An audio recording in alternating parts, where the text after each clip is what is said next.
2000년도에 우리 여기 교회에 있었던 분만 한번 손들어 보세요. 2000년도에 지금부터 22년 전에 여러분의 기억을 한번 테스트 해보려고. 제가 못할 것 같아요? 못할 것 같아요.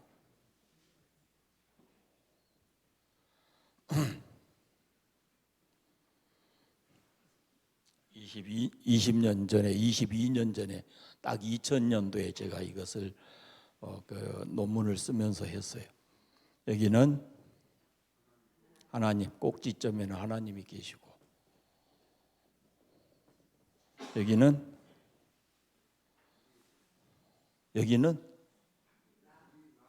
인간이 있고, 여기는 자연이 있고, 나는 어디가 있어요? 나는 여기 동글뱅이 속에가 있어요. 우리가 이 땅을 행복하고 그리스도인답게 살기 위해서는 이게 제대로 지켜져야 돼요. 나는 꼭지점에는 하나님이 계시고 옆에는 사람과 자연이 있어요. 보세요. 하나님께서는 창조하셨죠? 창조하셨으니까 인간과 자연은 마땅히 하나님께 뭘 해야 돼요? 예배하고 영광을 돌려드리는 거예요. 예배, 영광을 돌려드리고.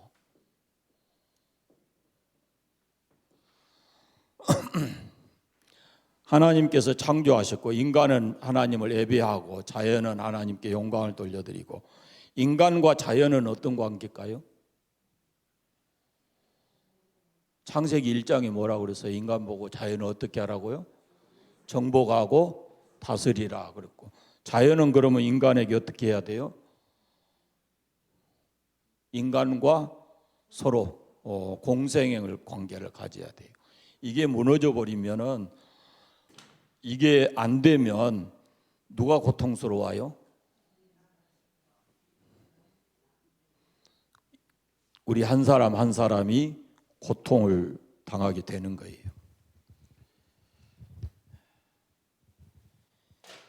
이게 지금 우리가 인간과 하나님과의 관계, 인간과 자연과의 관계, 이 문제가 오늘 우리가 살아가고 있는 이 현실 속에 얼마나 이 하나님 앞에 바로 그 하나님께 영광 돌려드리고 예배드리지 못해서, 또 그걸로 인해서 인간이 자연과의 관계가 파괴돼서 인간이 얼마나 고통스러운 삶을 사는가, 우리가 지구덩어리 몇 년 것만 살펴봐도 엄청난 일들이 일어났어요.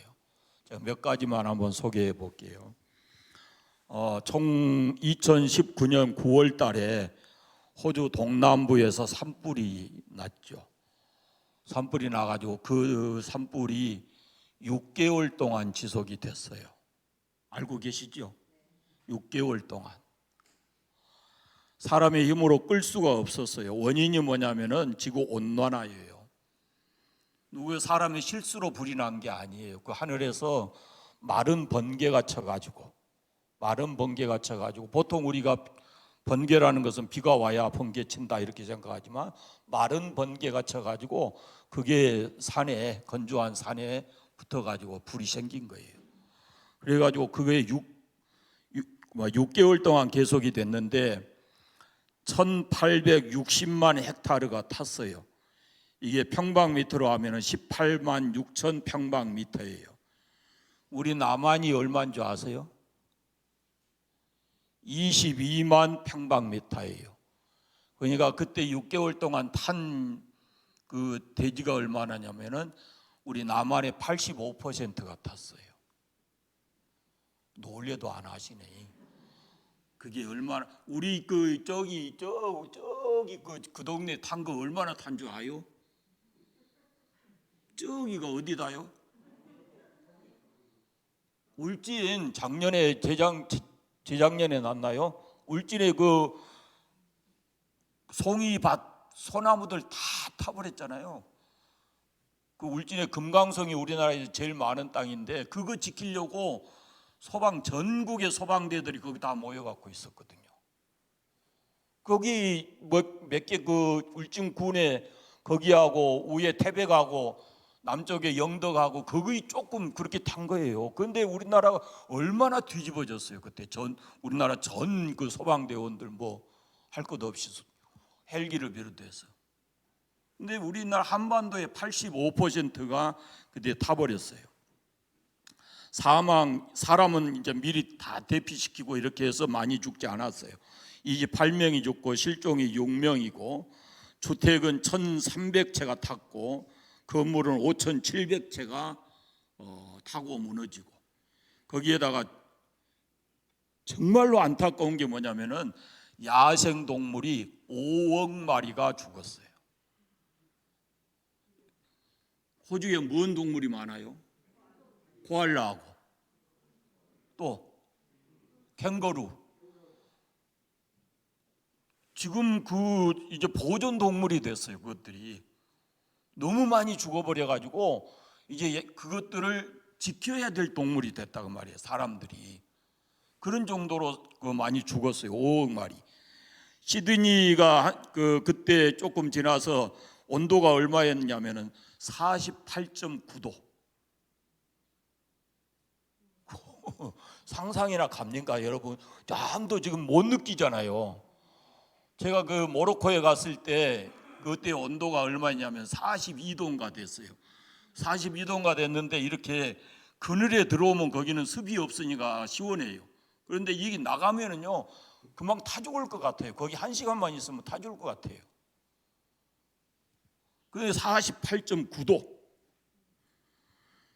그리고 나서 2002년 1월 13일에 진화가 됐어요. 거의 6개월 만에. 그런데 2020년 1월 20일에 호주 남부 지방에가 이게 불난 곳은 어디냐면은 동남부 지역이고 완전 남부 지역에가 우박이 떨어졌는데 골프 공만큼 큰 우박들이 떨어졌어요. 그래가지고 밖에 있는 차들은 거의 다 모든 유리들이 다 파손됐어요. 그리고 나서 얼마 있지 않아서 또 홍수가 나가지고 비가 많이 오니까 홍수가 나가지고 산에 나무들이 있어야 그걸 막아줄 텐데 못 막아요. 그러니까 그걸로 인해서 또 피해가 엄청 많았고 이게 자연재해가 인간에게 가져다주는 그런 엄청난 피해들이 우리가 지금 코로나로 인해서 막 힘들어하고 있는 그 상황에서요 전 세계적으로 많이 일어난 거예요. 2019년에 10월 달인데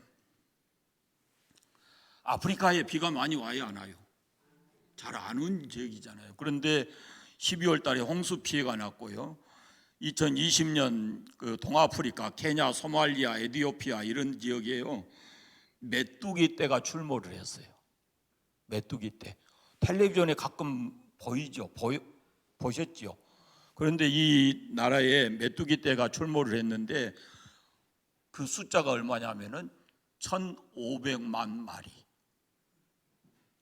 감이 안 오니까 아무도 안 놀라시거든. 1,500만 마리. 이것이요 하루에 얼마를 먹어버리냐면은 사람이 먹는 3만 5천 명의 먹이를 하루에 다 먹어요. 그 아프리카 그 지역이 잘 살아요, 못 살아요? 겨우겨우 그 식량 조달을 하는 그런 나라들인데 그게 이렇게 하니까 자동차가 앞으로 갈 수가 없고 사람이 움직일 수 없을 정도로 그렇게 많이 그 메뚜기 떼들이 출몰을 했어요. 아마 여러분 지금도 그냥 저 방송실에서 인터넷 열면요 그 메뚜기 떼 그러면 바로 나와버려요. 얼마나 뭐 많이 날아다니는지. 집에 가서 한번 컴퓨터 하실 수 있는 분들은 한번 쳐보세요. 아프리카 동쪽에 동아프리카의 메뚜기 떼 그러면은 그냥 다 나와요. 거기가. 파키스탄이 우리가 서아시아인데 서남아시아인데 이 파키스탄에 그 작년에 비가 엄청 왔어요. 6월 달부터 8월 달까지 비가 와가지고 1,000명의 사람들이 죽고 3천만 명의 이재민이 생기고 아이들이 400명 죽고 파키스탄의 국토의 3분의 1이 잠겨버리고 그리고 1,500만 가구가 파손이 되고 건물의 피해, 농작물의 피해 말할 것도 없고 이 전염병이 파키스탄 사람들이 경험해 보지는 못하는 그런 비가 폭우가 쏟아져 가지고 엄청난 말할 수 없는 피해 당했고 작년에 또 5월 달부터 7월 달까지 중국의 남쪽 이 호난성, 허난성 이런 데가 비가 하루의 강수량이 보통 얼마나 옵니까? 비 많이 온다 그러면은 100mm 미만이죠. 많이 온다 그래도 우리나라에 100mm 미만이에요. 100mm가 아니라 5, 60mm만 와도 많이 온 거죠. 그런데 이날 그 후난성에 하루에 590mm가 왔어요. 590mm. 3일 동안에 허난성 같은 데는 600 몇십 mm가 와가지고 양쯔강이 범람하고 산사댐이 붕괴될 위험이 있다 그러고 사망자 수는 계측이 안 된다는 거예요. 사망자 수가. 그리고 수재민이 얼마가 났냐면은 3,800만 수재민이 났어요. 이게 인간과 자연의 훼손으로 인해서 인간이 직접 피해를 보는 거예요. 그러니까 이 세 가지가 제대로 되지 않으면 결코 인간이 행복할 수가 없어요. 이 관계만 잘 돼서 문제가 해결되는 게 아니에요. 근본의 문제가 인간은 다른 사람과 자연 속에서 살지만 근본의 문제가 뭐냐면은 하나님을 잃어버린 데가 있어요. 하나님을 잃어버려서 꼭지점에 하나님이 안 계시거든요. 그러니까 문제가 생긴 것이에요.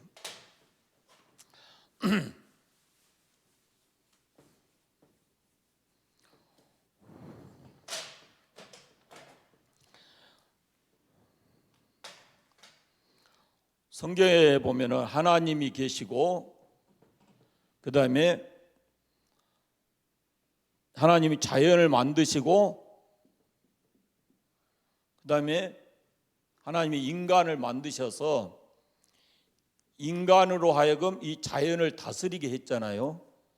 이게 그러니까 인간은 하나님을 경외하고 자연을 다스리고 살아야 이것이 올바른 삶이었죠. 그런데 죄가 들어오고 나서는 이게 순서가 바뀌었다 그랬잖아요. 하나님과 인간과 자연의 순서가 이렇게 뒤바뀐 거예요.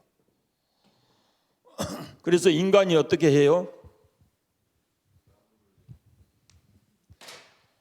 인간이 하나님을 경외하고 살아야 되는데 하나님의 자리에 자연이 있어요. 인간이 자리를 바꿨다니까 인간하고 자연하고. 그래서 인간이 자연을 다스리고 저걸 정복하고 해야 되는데 그게 거꾸로 돼버린 거예요. 그래서 하나님과 자연을 나란히 놓는 거예요. 세상 사람들 보세요. 이상한 자연을 섬기고 하잖아요. 그게 인간과 자연이 이렇게 거의 이제 영적인 혼돈이 온 거예요. 혼돈이. 그리고 인간이 인간을 섬기게 되는 그런 일도 거기에서 생기고. 자, 우리 인간의 근본 문제가 어디서부터 문제가 생겼는가라는 것을 우리가 정확히 진단을 해야 되고, 그 다음에 오늘 이제 요한복음에 보면은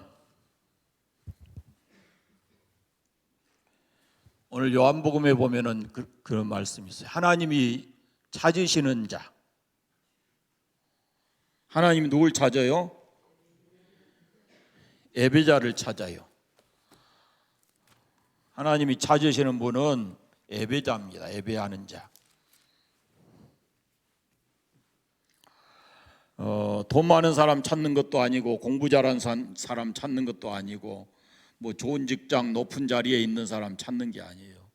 젊은 사람, 잘생긴 사람, 재능 많은 사람 찾는 것도 아니고 하나님이 찾으시는 것은 예배하는 자 찾아요. 예배하는 자. 우리가 예배 드리기 위해서 지금 교회에 모여 있습니다. 그런데 하나님은 참된 예배를 드리는 자를 찾는다라고 말씀해요. 여기 보면은 수가성의 여인도 예배하는 자였어요.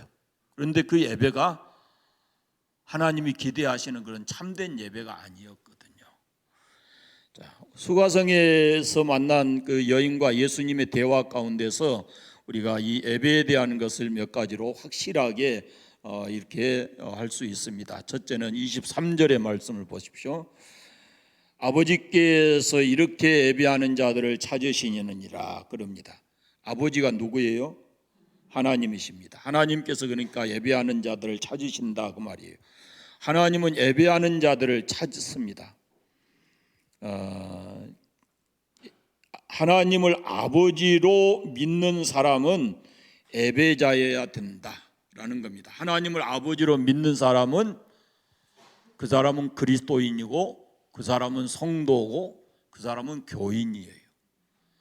같은 의미의 말을 담고 있죠. 그러니까 교회를 출입하고 하나님을 믿는 사람, 밖에 나가서 세상 사람들로부터 저 사람은 그리스도인이다라고 칭함을 받는 사람들, 이 사람들은 다 예배자여야 된다라는 말씀입니다.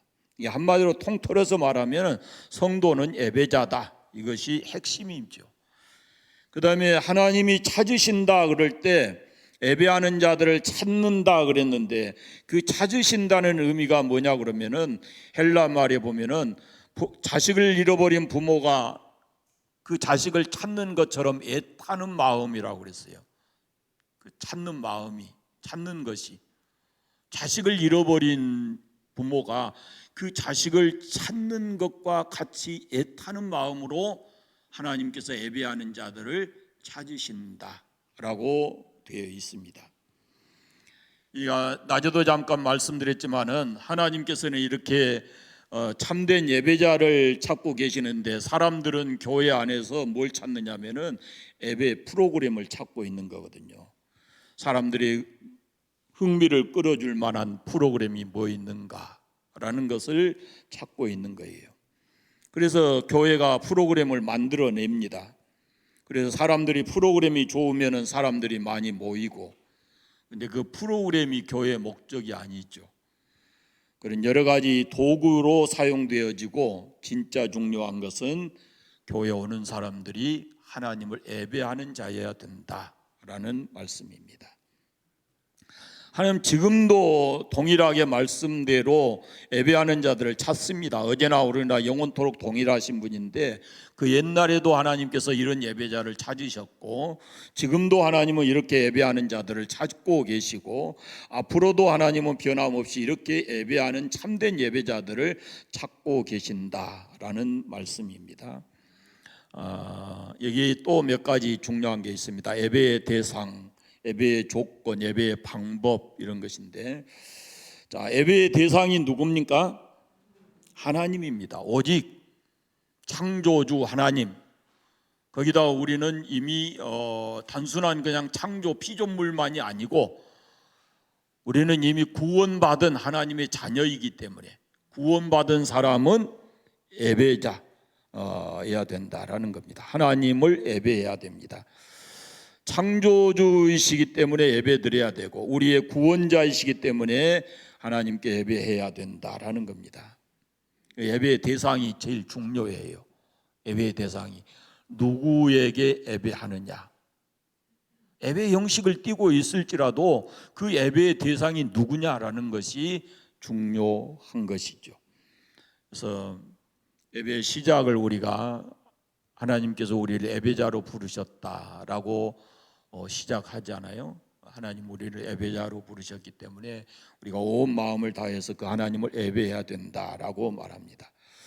하나님 창조주 하나님을 예배하느냐 아니면은 다른 대상, 혹 사람이든지 혹 자연이든지 다른 대상을 섬기고 있느냐라는 것입니다.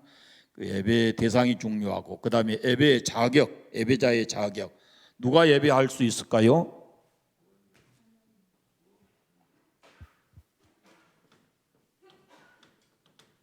예배를 받으시는 분이 누구다고요? 아니, 오늘 성경에 보면 예배자를 찾고 계신 분이 누구요?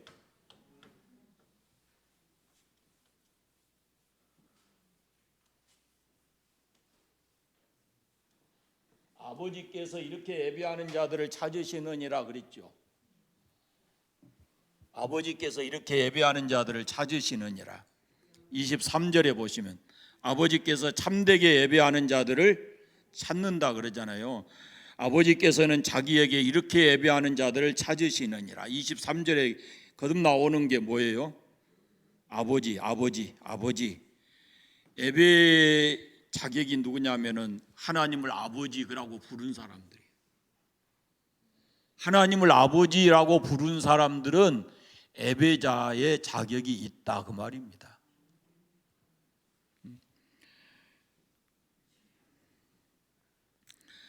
하나님을 아버지라고 부르는 그 자녀들은 반드시 하나님이 찾으시는 예배자로서 그 자격을 갖추고 있는 사람이기 때문에 하나님을 예배해야 된다라고 합니다. 방법은 뭐냐? 예배 방법은 거기 23절에 또 나와 있는데 영과 진리로 예배할지니라 그럽니다. 이거 하나님께서 이렇게 예배하는 자들을 찾으신다, 사람을 찾는다 이렇게 표현하잖아요. 사람을 찾는다. 성경에 이런 게 있어요. 아버지의 마음을 나타내주는 구절이 그 이야기가 어디가 있느냐면 탕자의 비유가 있어요. 탕자의 비유. 그때 둘째 아들이 나가니까 아버지는 어떻게 합니까? 기다리잖아요. 기다린다고 하는 것도 그것도 아버지의 마음이에요. 그런데 지금 더 적극적인 마음이 뭐냐면은 찾는 거예요. 찾는 거. 아버지께서 이렇게 예배하는 사람들을 찾는다는 표현은요, 여기 요한복음에 밖에 없어요. 찾는다는 표현은.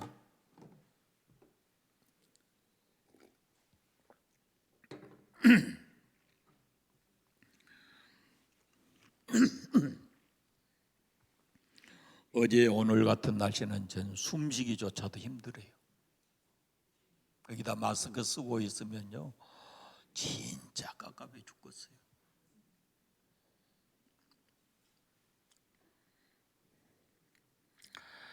하나님은 예배자를 그렇게 찾는다 그랬을 때 그 말이 무슨 뜻이냐면은 예배자가 그만큼 중요하다. 하나님이 예배자를 그렇게 중요하게 귀하게 보신다. 그런 말씀이에요. 이 하나님을 그러니까 아버지로 믿는 나에게 있어서는 그만큼 중요한 것이 예배다. 그런 말씀입니다. 그런데 하나님께서 찾으시는 사람이 누구냐면은 영과 진리로 예배하는 사람이라 그랬어요. 영은 성령을 가리키는 말이고 진리는 말씀을 가리키는 말이에요. 진리는 곧 예수님이신데 그분이 곧 말씀이시거든요. 그러니까 이 성령과 말씀으로 이렇게 예배하는 사람 그 말입니다. 그러니까 예배라고 하는 것은 사람이 모여서 사람이 인도하고 이렇게 하지만 이 예배의 핵심이 뭐냐면은 성령과 말씀이에요.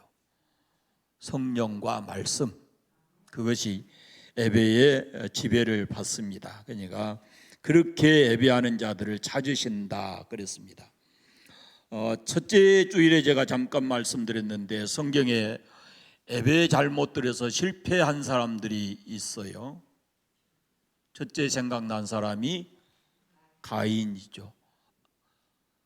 가인과 아벨. 두 번째가 사울을 얘기해 드렸고 세 번째가 이스라엘 백성들 공동체를 제가 말씀드렸어요. 이 가인과 아벨을 보시면 두 사람이 똑같이 하나님께 제사를 드렸는데 하나님께서 반응하시는 것은 달랐거든요. 두 사람이 서로 다른 재물을 가졌어요. 가인은 땅의 소산물을 가지고 했고 아벨은 양의 첫 새끼를 가지고 제사를 드렸죠. 근데 하나님의 반응은 가인의 제사는 받지 않고 아벨의 제사는 받았습니다. 이유가 무엇일까요? 이유가 구약 성경만 보면 우리가 이게 재물의 차이 같아요. 구약 성경만 창세기 4장만 보면은 가인은 농산물로 드렸고 아벨은 양을 잡아서 피 흘려서 드렸기 때문에 우리가 그 재물의 차이인 것으로 보여요. 그런데 히브리서 11장에 이것을 해석을 해 놓았어요. 히브리서 11장 4절을 한번 보실래요?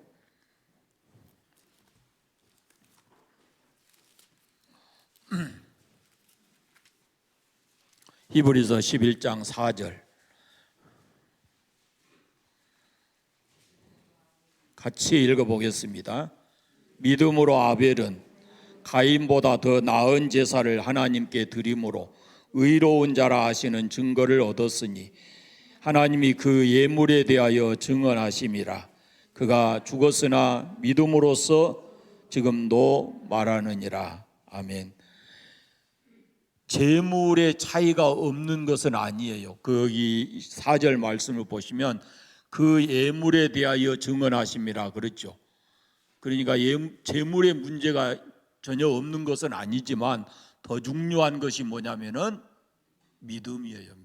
믿음으로 드렸느냐 그렇지 않느냐라는 것입니다. 그러니까 쉽게 얘기하면은 우리가 기본적으로 이제 하나님 앞에 드리는 제사는 누구의 공로를 힘입어요? 예수님의 십자가 피 흘리심의 공로를 힘입고 우리가 하나님을 아버지 그렇게 부르잖아요. 그 이후에 우리가 드려지는 모든 예배는 믿음으로 드려야 된다라는 겁니다. 아마 우리가 하나님을 아버지라고 부르기까지는 십자가의 그 예수님의 공로를 그대로 받아들이니까 하나님을 아버지하고 믿는 거잖아요. 그러니까 그 믿음을 가진 사람들은 이제 하나님 앞에 예배 드릴 때 철저하게 믿음으로 드려야 된다라는 겁니다. 그리고 앞서 말씀드린 대로 이 예배가 왜 이렇게 중요하냐 그러면은 가인과 아벨을 통해서 보면은 그 제사가 두 사람의 운명을 완전히 바꿔놨거든요.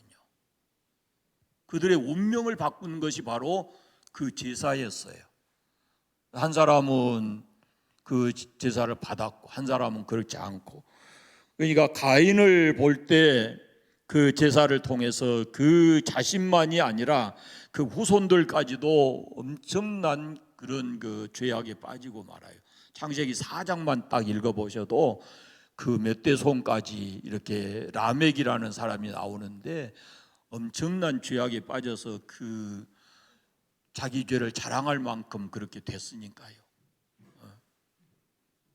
그래서 예배는 하나님께서 그 자녀들에게 명하신 최고의 명령이고 예배는 하나님의 자녀인 우리가 아버지 하나님께 영광 돌려드리는 최고의 행위다라는 것을 잊지 않아야 됩니다. 예배가 그만큼 중요하다라는 겁니다. 믿음으로 드려야 돼요. 우리가 교회 나와서 예배하는 이제 나중에 말씀드리겠지만은 예배 드리는 태도도 이 찬송도 또 예물도 드리는 헌신도 몸도 마음도 다 믿음으로 하나님 앞에 온전히 드려져야 된다라는 겁니다. 그런데 중요한 게 또 하나 있습니다. 이제 하나님은 이렇게 예배하는 자들을 찾으시는데 우리가 예배하도록 그냥 내버려 두지 않고 우리를 방해하는 것이 있어요. 뭐요? 마귀요. 마귀. 하나님은 예배하는 자들을 찾으시는데 철저하게 우리 예배를 방해하는 그 마귀가 있어요. 마귀에게 두 가지 전략이 있어요. 성경을 보면 첫째가 뭐냐면 자기를 예배하라는 거예요. 하나님 외에 마귀는 하나님 외에 다른 모든 것을 예배해도 괜찮다. 이것이 마귀의 전략이에요. 그러니까 마귀에게 속해버리면은 그것이 당연한 줄 알아요. 뭐든지 우리가 하나에게만 마음을 전부 다 써서 그걸 믿으면 되지 이렇게 얘기하거든요. 그 대상이 틀려진 거예요. 이것은 대상이 달라져 버리면은 그건 진짜 예배가 아니거든요. 그러니까 마귀의 전략이 뭐냐면은 자기를 예배하는 거. 자기 곧 뭐예요? 마귀가 뭐라고 그래요? 예수님을 시험하면서 내게 절해라. 그러면 내가 네 보는 것, 눈으로 보는 것 천하 만국을 다 내게 주겠다. 이렇게 얘기하잖아요. 그게 세상 사람들이 다른 신을 섬기고 하는 그 목적이 뭐냐면은 눈에 보이는 세상 만물을 그를 통해서 얻고자 하는 거예요. 그것이 그들의 예배의 궁극적인 목적이에요. 어떻게 하든지 그들이 무엇인가를 섬겨서 땅에서 평안하게 살고 더 다른 사람보다 더 많이 복을 받고 그것을 기대하고 그걸 믿는 거거든요. 대상이. 그러나 우리가 하나님을 예배하는 것은 그게 아니죠. 당연히 하나님 그분을 창조주로서 우리가 피조물이기 때문에 예배해야 되고 더더군다나 우리와의 관계에서는 그분이 우리를 구원하셨기 때문에 구원받은 사람으로서 마땅한 행위로서 하나님을 예배하는 것이거든요. 그 다음에 또 하나의 마귀의 전략이 뭐냐면은 하나님만 예배하지 않으면 된다는 거죠. 하나님만 예배하지 않으면 무엇을 예배해도 상관없고 하나님만 예배하지 않으면 된다. 이렇게 우리를 유혹하는 겁니다. 그래서 예배자로서의 실패하게 만드는 것이 이것이 마귀의 목적입니다. 그러니까 마귀의 전략 가운데 하나가 뭘까요? 마귀의 전략 가운데 언젠가 제가 한번 이런 것을 가르쳐 드렸을 것 같은데 바쁘게 만들어요. 바쁘게. 일이 딱 어찌 꼭 주일을 맞춰서 일이 터진다요? 어찌 사람이 또 와도 주일날 온다요? 그 마귀가 우리 예배하지 못하도록 분주하게 만드는 거예요. 일에 중요한 일이 생기게 만들고 사람과의 관계가 있고 이렇게 만드는 거예요. 그것이 장애물이에요. 마귀가 주는 전략이거든요. 그것이 방해 전략. 그래서 우리가 이 점을 잊지 않아야 됩니다. 하나님은 예배하는 자를 찾으시고 마귀는 모든 방법을 동원해서 우리가 하나님을 예배하지 못하도록 방해하고 있다라는 말씀입니다. 그러면은 참되게 예배하는 자가 하나님이 참된 예배 드리는 자를 찾으신다 그랬는데 성경에 대략적으로 크게 나오는 예배에 관한 성경적 의미를 한번 말씀드릴게요. 네 가지인데 좀 어려운 말입니다. 원어 그대로 제가 쓰고 설명을 해드릴게요. 첫째가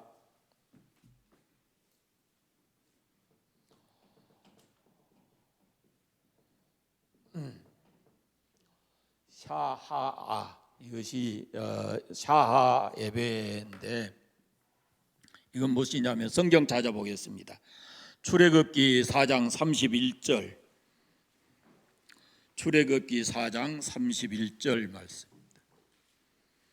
같이 찾아서 읽겠습니다. 출애굽기 4장 31절 같이 읽어보겠습니다. 백성이 믿으며 여호와께서 이스라엘 자손을 찾으시고 그들의 고난을 살피셨다 함을 듣고 머리 숙여 경배하였더라. 아멘. 여기 샤하아가 머리 숙여 경배하였더라. 이것이 이런 예배가 샤하아 예배예요. 그러니까 하나님과 하나님이 하신 일을 듣고 여기 보면 하나님께서 이스라엘 자손을 찾으시고 그들의 고난을 살피셨다 함을 듣고 백성이 뭐였어요? 머리 숙여 경배했다 그 말입니다. 우리가 그러니까 하나님 앞에 예배자로 살아가기 위해서는 뭘 해야 되냐면은 하나님이 어떤 분인지를 알아야 되고 하나님이 나를 위해서 무슨 일을 하고 계시는가 하셨는가 하고 계신가를 알아야 우리가 이 샤하아 예배를 드릴 수가 있어요. 머리를 그분 앞에 조아리고 엎드려서 경배하면서 예배하는 그런 예배가 샤아아 예배예요. 성경에 이런 예배 표현들이 가끔 나와요. 시편에 보면 특별히 많이 나오거든요. 시편에 보시면 오라 우리가 여호와께 굽혀 경배하며 우리를 지으신 여호와 앞에 무릎을 꿇자. 이럴 때 우리를 지으신 여호와 앞에 무릎을 꿇자, 그 말은 그분이 창조주이시기 때문에 우리가 마땅히 그분 앞에 머리를 숙이고 굽혀 경배하는 것이 옳다라는 것이거든요. 또 욥기서 같은 데 보면은 욥이 일어나 무릎을 겉옷을 찢고 머리털을 밀고 땅에 엎드려 예배하며 이렇게 돼 있어요. 엎드려 예배했어요. 그런데 이때 상황이 뭐냐 그러면은요, 욥이 이 상황을 얘기하기 전에 욥에게 어떤 일이 일어났어요? 자식이 죽고 집이 무너져 자식이 죽고 재산 다 뺏기고 자기 몸에 병도 생기고 이런 상황이었거든요. 그런데 욥은 그걸 어떻게 받아들이냐면은 나에게 이런 것을 주신 분이 하나님이시다 그랬거든요. 주신 분도 가져가신 분도 하나님이시다 그랬어요. 그러니까 그런 일도 내게 지금 내가 감당하기 어려운 일까지도 이건 하나님이 하신 일이다라고 믿어져야, 그래야 하나님 앞에 참된 예배자가 된다라는 것을 표현하고 있어요. 그런 상황에서조차도 욥은 이건 하나님이 하신 일이다라고 생각하고 하나님 앞에 무릎 꿇고 옷을 찢고 머리털을 밀고 땅에 엎드려서 예배했다라는 겁니다.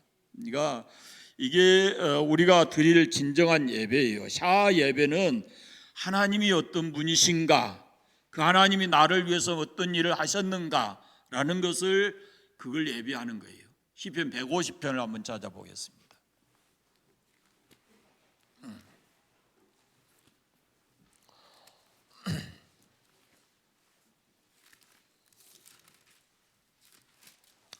시편 150편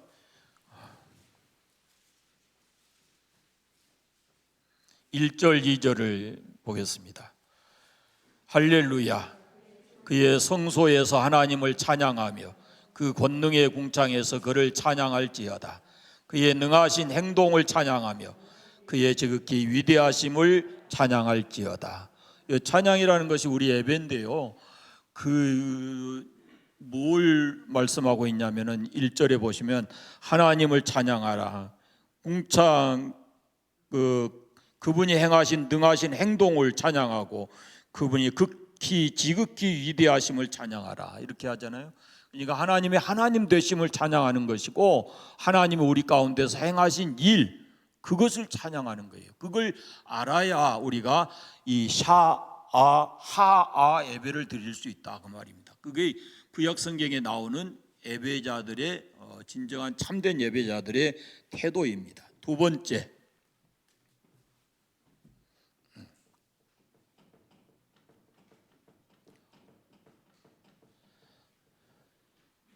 아바드 따라해 봅시다. 아바드는 뭐냐면은 섬김과 봉사를 의미하는 거예요. 이 성경 찾아보겠습니다. 이사야 19장 21절.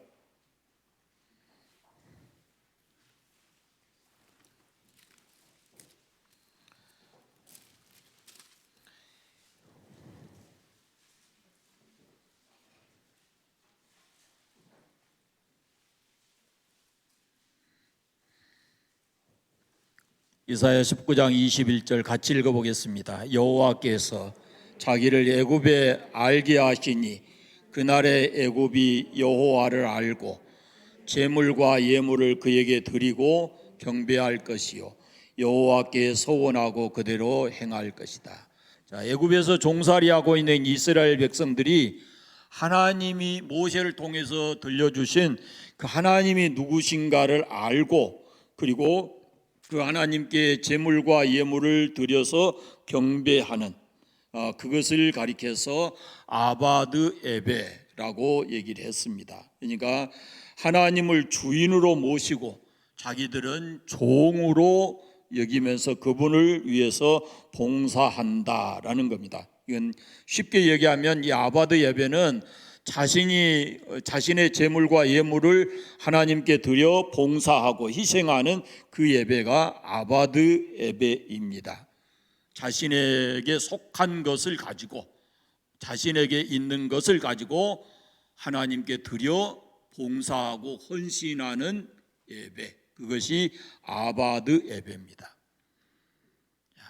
저 샤하 예배는 하나님이 누구신가, 하나님이 나를 위해서 무엇을 하셨는가, 그것을 아는 것이 샤하 예배고, 아바드 예배는 하나님을 알고, 이 모든 것의 주인이 하나님이심을 알고, 그리고 자신에게 지금 속해 있는 것을 가지고 하나님 앞에 예물 드려서 헌신하고 봉사하는 예배, 그것이 아바드 예배, 주인에게 마땅히 드리는 그 예배, 그런 뜻입니다.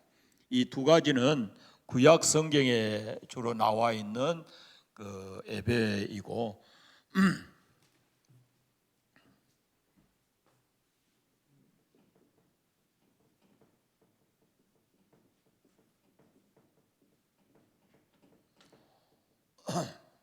프로스 코네오라고 하는 예배가 이제 신약 성경에 나와 있습니다.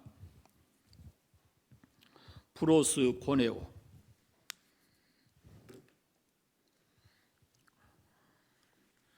자, 이건 두 개의 단어가 합해진 거예요. 프로스라고 하는 뭐뭐 쪽을 바라보다, 뭐뭐 쪽을 향하다, 이런 뜻이고, 그 다음에 쿠온이라고, 코네오라고 하는 쿠네온, 코온, 이런 뜻인데, 이것은 손등에 입맞추다, 그런 뜻이에요. 손등에 입맞추다.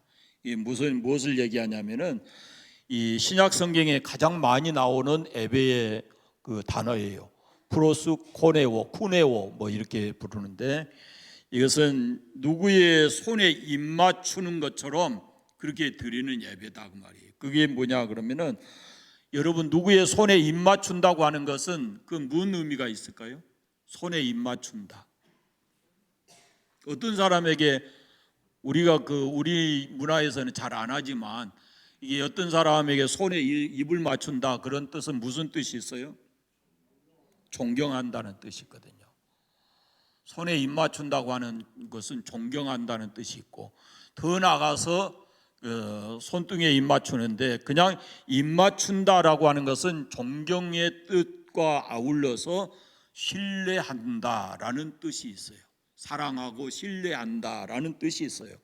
그러니까 우리가 하나님께 프로스쿠네오라고 하는 이런 예배를 드리기 위해서는 하나님께 이 마음이 있어야 된다, 그 말이죠. 하나님을 향한 이 마음이 있어야 돼요. 어떤 마음이냐? 그분을 사랑하고 존경하는 마음, 신뢰하는 마음이 있어야 된다, 그 말이죠. 그게 우리의 예배여야 된다, 그런 말이에요. 하나님을 사랑하고 그 하나님께 존경하고 신뢰하는 마음을 가지고 하나님을 예배해야 그게 진정한 예배가 된다라는 것이에요. 신약 성경에 곳곳에 이런 프로스쿠네오라고 하는 그런 예배의 마음이 담겨져 있어요. 그런데 안타깝게도 이런 그 이사야서의 본대로 이미 사람들의 마음이 하나님과 멀어져 있는 그런 모습으로 예배를, 교회를 왔다 갔다 그러거든요. 그래서 마당만 밟는다는 표현이 있잖아요. 내가 너희들이 드리는 그 기름에 배불렀다, 이렇게 표현하잖아요. 누군가가 이 성경 문 좀 닫아버렸으면 좋겠다, 그렇게 말씀하고 계시잖아요. 그것은 와서 형식적으로 예배하지, 그들이 진짜 하나님을 사랑하고 하나님을 신뢰하고 존경해서 그 예배를 드리는 것이 아니다, 그 말입니다. 그 형식적인 예배를 통해서 자기들이 뭔가 위안을 받고 자기들을 위신을 내세우고 하려고 하는 것이지, 진짜 하나님을 사랑하고 존경하고 신뢰해서 그런 예배를 드리는 것이 아니었다라고 하나님께서 말씀하고 있는 겁니다. 그래서 우리는 이런 예배를 회복해야 되는 거예요. 진짜 하나님을 사랑하는 마음, 하나님을 절대 신뢰하고 존경하는 마음을 가지고 그렇게 우리가 하나님 앞에 예배를 드려야 된다라는 것입니다. 그런 예배가 우리 가운데 회복되기를 바랍니다. 정말로 세상에 무엇보다도 하나님을 사랑하는 마음, 그것이 우리에게 필요하지 않을까 싶습니다. 정말로 세상 어떤 것보다도 하나님을 사랑하는 마음이 우리에게 다시 회복이 돼야 되지 않을까라는 생각이 간절합니다.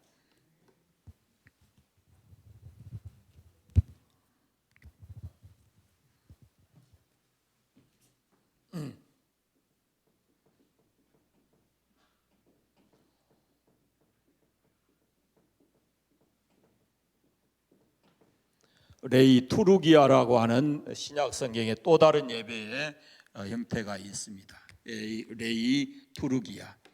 이것은 어떤 일과 관계되고 사역과 관계되고 하는 그런 내용인데, 예배를 이 레이 투르기아라고 하는 예배는 예배를 구경하지 말라는 거예요. 쉽게 얘기하면 예배의 관람꾼이 되지 말고 구경꾼이 되지 말고 와서 그냥 자리만 차지하고 있다가 가는 사람 되지 말고, 그런 예배가 있어요. 어딜까요? 옛날, 지금은 이제 조금 많이 달라졌지만은 옛날에는 전혀 개신교가 생기기 전에 그 구교는요, 가서 구경하고 오는 거예요. 교회에 가서 그 제사장들이 집례하는 예배 그걸 구경하다가 오는 거예요. 거기에 우리가 예배자로 가서 함께 참여하는 것이 아니고 그냥 구경하다 오는 식의 예배예요. 절대로 우리 개신교 예배는 그런 예배 되면 안 돼요. 우리가 직접 가서 뭐 해야 돼요? 예배의 참여자로서 예배를 함께 만들어가는 그런 사람들이 돼야 된다고 말이에요. 레이투르기아라고 말이 바로 그런 뜻이에요. 함께 공동으로서 참여하는 예배자, 그런 뜻입니다. 그럼 여러분들이 이 예배에 어떤 모습으로 참여할 수 있습니까? 먼저 예배를 위해서 기도하는 것도 필요하겠고, 예배 드려질 때 이제 찬송하는 것도 그렇고 기도하는 것도 마찬가지고 또 봉사하는 것도 마찬가지고, 이게 다 예배의 참여예요. 내가 직접 말씀드렸잖아요. 말씀이 선포될 때 여러분이 아멘 하는 것이 그거에 예배에 참여하는 거예요. 공동으로. 레이투르기아, 나도 예배자입니다. 이 말씀을 내게 주신 말씀으로 받습니다 하는 거고, 예배 부를 때 찬송을 크게 부르는 것도 그것도 공동 예배를 만들어가는 거거든요. 그게 레이투르기아 예배예요. 예배는 목사 혼자 하는 게 아니에요. 여러분들이 예배자고 예배를 만들어가는 함께 공동 예배자거든요. 그래서 우리에게 이런 예배가 회복이 돼야 된다라는 겁니다. 그런데 현대 교회의 문제가 뭐냐면은 점점 예배를 관람하고 구경하는 사람들이 많아진다는 거죠. 직접 그 예배에 참여해서 이렇게 적극적으로 예배를 함께 드리는 것이 아니라, 만들어가는 것이 아니라 구경하다 온다라는 거예요. 의자만 따뜻하게 만들다가 끝나버리면 그냥 자기 자리 차지하고 있다가 그냥 가버리는 것, 그것은 아무런 예배의 의미가 없다라는 겁니다. 내가 함께 참여해야, 그래야 그 예배가 의미가 있고 나에게 감동이 되고 그런 예배를 하나님께서 기뻐 받으신다라는 그런 말씀입니다. 그래서 교회 먼저 오면은 예배를 위해서 중보 기도하고, 찬송할 때 함께 힘껏 찬송하고, 대표 기도하지만은 그 사람이 우리 모두를 위해서 기도한다라는 같은 마음을 가지고 기도해야 되고, 예배가 끝나고 나서도 교회를 돌아보고 봉사할 것을 찾아내고 하는 이런 예배, 참여하는 예배가 레이투르기아 예배다라는 그런 말씀입니다. 이 네 가지 이런 예배 형태를 우리가 찾아 다시 회복을 시켜야 성경적 예배, 그 예배 진정한 예배자가 될 수 있다라는 그런 말씀입니다. 예배, 여러분, 교회가 가장 중요한 것이 예배고, 예배, 여러분, 이것은 모든 예배는 현재적입니다. 현재적. 이것은 절대로 누구도 대리해 줄 수가 없는 예배예요. 예배라는 것은 누가 대신해 줄 수가 없어요.